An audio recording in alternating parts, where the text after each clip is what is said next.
Alright, super ghetto reviews.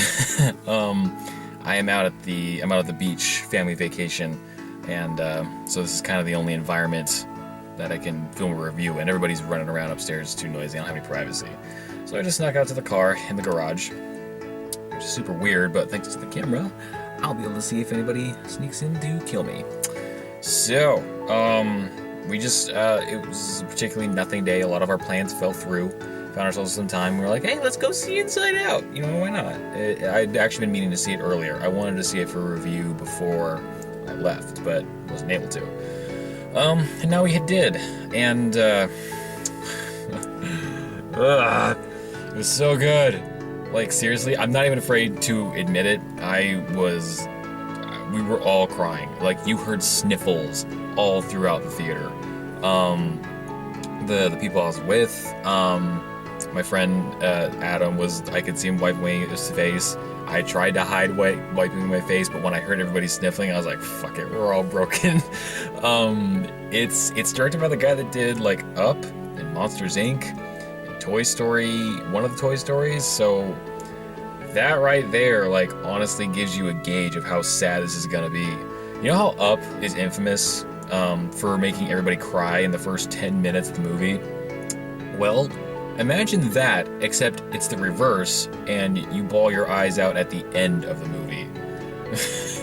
Jeez. Like, for those of you that don't know, Inside Out, it's a new Pixar movie.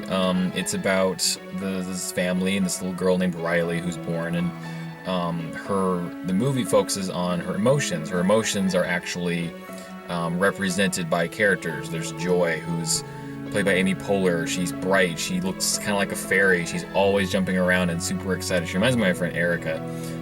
There's Sadness, who's kind of like Eeyore.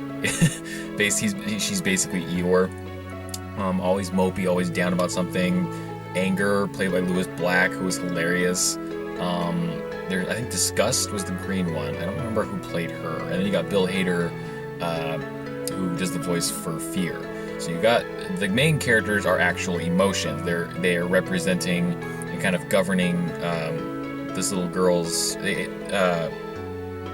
what she goes through as she's growing up. The story goes into her head for a little bit, and you kind of see the emotions like fighting and playing and taking control of like an emotion panel.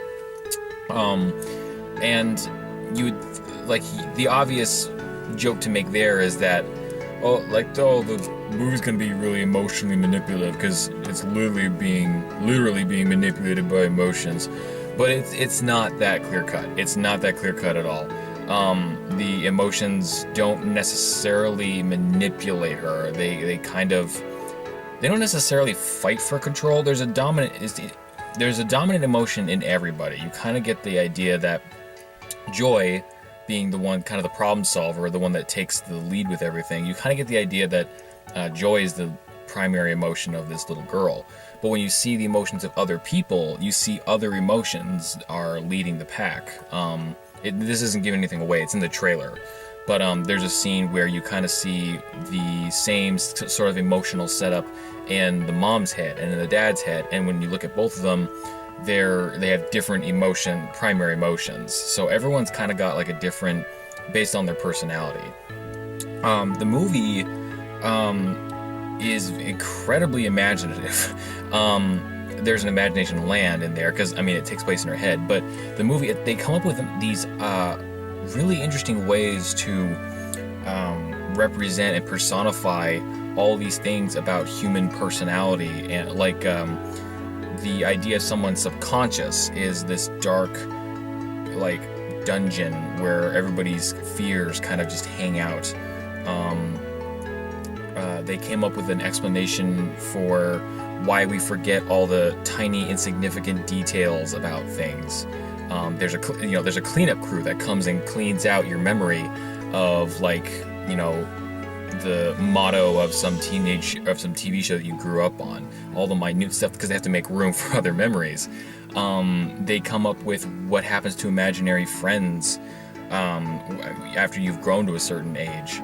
They come up with, like, if you're sitting there, based on the premise of emotions kind of governing and helping to monitor a person, they come up with an idea for everything, an idea to establish everything about a person's emotional states, and it's incredibly creative. You could try and argue that the story is too simplistic or that's too predictable, and I mean, you do see where the story is going.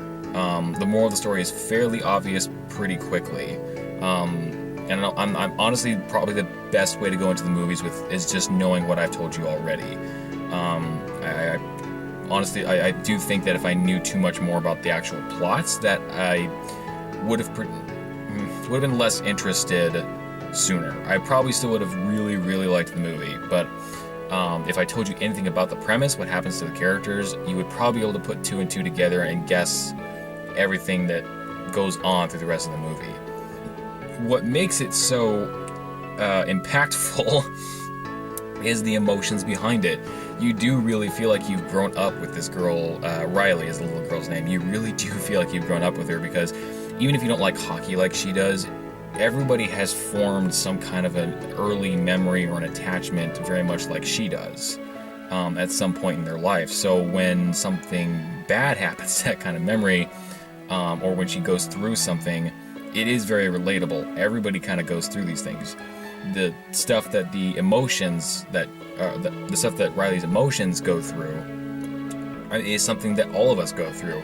Riley's emotions in and of themselves are very immature. Again, when you see the emotions in the other people's heads, the adults' heads, they're older, they're more in control. They work together as a team as opposed to trying to fight for control. They don't come across as clear-cut, like sadness, madness, joy, and things like that. They seem like much more like shades of gray, sort of. So it kind of, without drawing any attention to it, they really do kind of suggest that Riley's emotions, being as immature as they are, haven't come to fruition yet. Leading, very much like we are when we're little.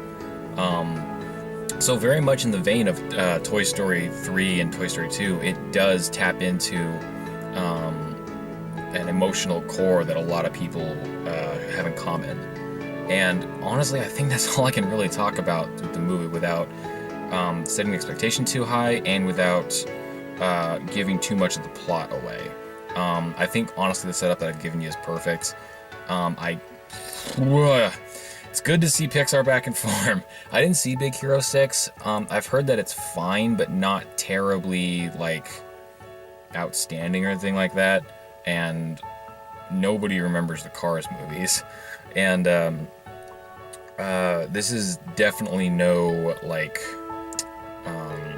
there's a period where the Pixar movies, we were all kind of afraid that they were starting to slip a little bit, and that the quality was going to start going down, and then we heard about Toy Story 4 possible, and everyone kind of went like, oh, no, not right now, please. But, even though I still don't like the idea of a Toy Story 4, I think that plot line wrapped it up quickly. Inside Out, honestly, kind of restored my faith in their abilities to deliver an emotional journey. It's very much worth your money, it's very much worth your time. It's probably going to end up, I'm just going to say, it's probably going to end up on my top 10 best of the year list. It was absolutely phenomenal. Everywhere you look is just soaked in creativity, and like Mad Max. Everywhere you look, it's full of ideas. This fully fleshed out world that really does get you to think that, you really do feel like your emotions at some point or another have battled with each other, and you do feel like you don't know what it's like to be happy or angry or jealous or sarcastic, all these things.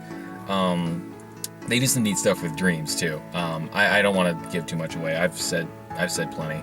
I can't recommend it enough.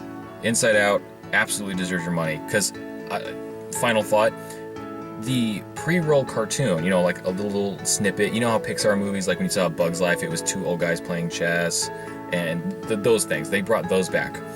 The little mini animated short before Inside Out, that almost made me tear up. The movie hasn't even started yet, and I'm already starting to So, if you go, I hope you're ready for a trip, because it definitely does cut to you in some way, shape, or form.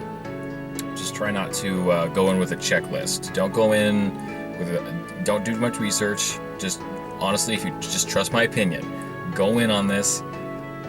You will thank me later. It is a good movie. Even if you don't love it, even if it isn't one of your best movies of the year, I still think that you'll enjoy it. I still think it's absolutely worth it. Yeah, that's Inside Out, and I'll put this up, like, this is probably Monday or Tuesday when you see this. I'll have 2 more episodes of Evil Within up pretty soon, and then we'll talk about my kind of 1,000 subscribers video. So I'll talk to you guys later. See ya.